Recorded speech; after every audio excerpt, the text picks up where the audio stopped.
Maintaining healthy feet on dairy cattle requires consistent effort. Trace mineral nutrition and hoof trimming are just two components of a good hoof health program. Optimizing trace mineral nutrition through the use of Zinpro performance minerals contributes to healthy skin and claw horn integrity. Proper functional and therapeutic trimming techniques also contribute to reduced lameness, improved productivity, and overall animal well-being. Cows with healthy, pain-free feet stay in the herd longer, have higher milk production, and generate more long-term profit for the dairy operation. Proper hoof trimming focuses on three objectives. Return the hoof to the correct length. Balance weight distribution within the claw and between the claws with the objective of achieving equal weight distribution between the inside and outside claws on each foot. And apply therapeutic trimming techniques to correct any lesions that are present. When setting up maintenance trimming protocols, consider trimming lactating dairy cows 2 times per year. Trim all cows at dry-off and again at 90 to 120 days in milk. When trimming springing heifers, do so approximately 6 to 8 weeks prior to calving. In addition to maintenance trimming, use locomotion scoring to identify lame animals for therapeutic trimming as quickly as possible. Recording a farm's trimming data can provide a valuable tool for managing and analyzing a hoof care program. Trimming records that are entered into a herd management record-keeping system, such as Dairy Comp 305, can be used to generate trim lists and evaluate lameness prevalence within a herd. During this video, we will use specific terms related to the anatomy of the dairy cow foot. It's important to understand this anatomy before beginning the trimming process. A rear view of the claw shows the heel bulb, wall, white line, sole, and interdigital space, while a side view of the claw displays the coronary band, wall, heel bulb, and abaxial groove. It's highly recommended that all hoof trimming be done only by properly trained personnel. Over-trimming or incorrect trimming can actually contribute to lameness and cause cows to leave the herd prematurely. Proper trimming requires that the animal be adequately restrained in a manner that will prevent injury to both the animal and the trimmer. A well-designed trim chute provides a secure and low-stress method to hold animals. There are 2 common chute types, and each works well for trimming. A stand-up chute uses a belt to support the cow so the feet can be secured for trimming. A layover or tip chute rotates the cow 90 degrees, allowing all 4 feet to be viewed. To minimize any risk for injury, the use of personal protective equipment is recommended. Examples include the use of protective gloves to shield your hands, hearing protection for your ears, and eye protection to protect against dust and claw fragments. Here are the tools you will need to make your hoof trimming process efficient and successful. The Zinpro Hoof Check tool was developed with 3 key elements in mind: ensuring proper claw length while also maintaining proper heel depth and sole thickness. The Zinpro Hoof Check tool is available through your local Zinpro representative.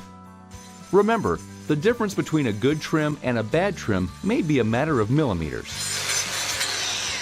Additional tools you will need include a chipper wheel or electric wheel grinder to help remove excess claw horn, hoof nipper, hoof knives for modeling between the claws and also for removing diseased tissue associated with claw lesions, the Zinpro Hoof Check tool, hoof tester, vet wrap, blocks, and glue for adhering the blocks. Zinpro recommends trimming personnel use the 5-step Dutch trimming method. Begin with the inside claw of the rear foot.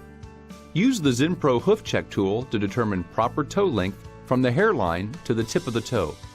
Remove excess toe length by making a cut perpendicular to the sole. It's important to note that 3 1/4 inches is the appropriate toe length for average Holstein cows and bulls. Never trim any claw less than 3 1/4 inches in length. After trimming the inside claw to the proper length, determine proper sole thickness. Sole thickness is measured at the tip of the toe where your initial cut was made.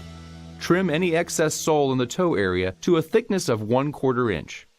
When the sole is trimmed to the proper thickness, the white line will appear as a ring around the inside of the toe. When trimmed properly, the sole will be flat, creating an even weight-bearing surface from the toe to the heel. Avoid removing heel horn from the inside claws on the rear feet. This will reduce claw angle. Soles trimmed too thin may appear pink. You can apply pressure with a hoof tester or hoof knife to assess sole thickness. If the sole is flexible when pressure is applied, the sole is too thin. An important tip to remember is to avoid trimming claws that are less than 3 1/4 inches in length. Short claws already have thin soles.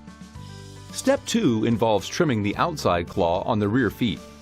Use your hoof check tool, then trim the toe of the outer claw to the same length of the inner claw by making a cut perpendicular to the sole. Trim the sole to the proper thickness. Keep in mind weight distribution within the claw and between the claws. The sole of the outside claw should be trimmed to the same height as the inside claw to provide even weight distribution. The handle of the hoof knife can be used to assess weight distribution within the claw and between the claws. When trimming the front feet, apply the same techniques used in steps 1 and 2, beginning with the outside claw first. Step 3 consists of modeling the soles. Proper modeling relieves pressure on the typical sole ulcer site and helps prevent buildup of manure between the claws. An important tip to remember when modeling claws correctly is to protect the toe triangle and avoid cutting into the white line on the inside of the toe. Step 4 is to identify and therapeutically trim any lesions that are present. Look for the presence of any hemorrhage or abscess in the sole or white line. A hoof tester can be used to identify painful areas in the claw. Also evaluate the skin between the toes or on the heels for evidence of infectious claw lesions. If any signs of lesions are present, apply therapeutic trim techniques. Please refer to the therapeutic trim video for more information. Step 5 is to remove any loose horn in the heel area and trim down any visible ridges. Now that we have completed a maintenance trim, let's recap the steps involved. Step 1. Trim the inner claw. Step 2. Trim the outer claw. Check for balance within the claw and between the claws. Step 3. Model the soles. Step 4. Inspect the sole for lesions. Step 5. Trim loose horn. We've now returned the claw to its correct shape and restored normal weight distribution within the claw. Correct functional claw trimming will improve productivity and animal well-being. In addition to cows receiving scheduled maintenance trims, lame cows should be identified and sent to the trim chute for lesion identification and treatment. Steps 1 through 3 of the Dutch trimming method are completed first, followed by Step 4, therapeutic trimming. Using tools such as a hoof knife and hoof tester, the trimmer can investigate the claw for potential lesions. Some lesions are obvious, while others require a more thorough investigation. In the case of a sole ulcer or white line abscess, therapeutic trimming to remove necrotic tissue followed by application of a block may be required. A block is applied to the healthy claw to increase height and relieve pressure on the affected claw to promote healing. A wheel grinder can be used to lightly rough up the claw surface to improve adhesion of the glue. Glue is applied to the surface of the block and then pressed into place on the sole of the healthy claw. Once the block has been properly applied, the grinder can be used to modify the block if necessary to improve functionality. Treating all lesions begins with a functional trim to restore claw length and balance, followed by therapeutic trimming. When a sole ulcer is identified, remove all necrotic tissue and slope the area around the lesion. Be careful not to create a hole where dirt and manure can lodge. When removing necrotic tissue around the lesion, take care not to cut into the corium beneath the horn. After all loose horn and necrotic tissue has been removed, apply a block to the healthy claw to relieve pressure and promote healing. The white line is the tissue connecting the hard outer wall of the claw to the sole. Lesions occurring in the white line begin on the bottom of the claw. In severe cases, these lesions can travel up the inside wall of the claw and rupture on the hairline at the top of the claw. These lesions can be extremely painful and create severe lameness. As with sole ulcers, treatment requires removal of all diseased tissue and loose horn, followed by proper application of a block on the healthy claw. Normally, blocks are applied to a healthy claw to relieve pressure and promote healing in the diseased claw. In the case of thin soles, a special thin sole block is actually applied to the affected claw using the same techniques explained earlier in this video. Applying a thin sole block directly on a thin sole provides protection to the walking surface and eliminates wear. This allows the sole to return to a normal thickness. When an infectious claw lesion, such as acute digital dermatitis, is present, treatment will often require consultation with the attending veterinarian. The lesion should be thoroughly cleaned to maximize contact with the treatment prescribed. Next, use a minimal amount of vet wrap to hold the treatment in contact with the lesion. The wrap should remain in place for approximately 24 hours. Remove any wraps that remain on after 48 hours.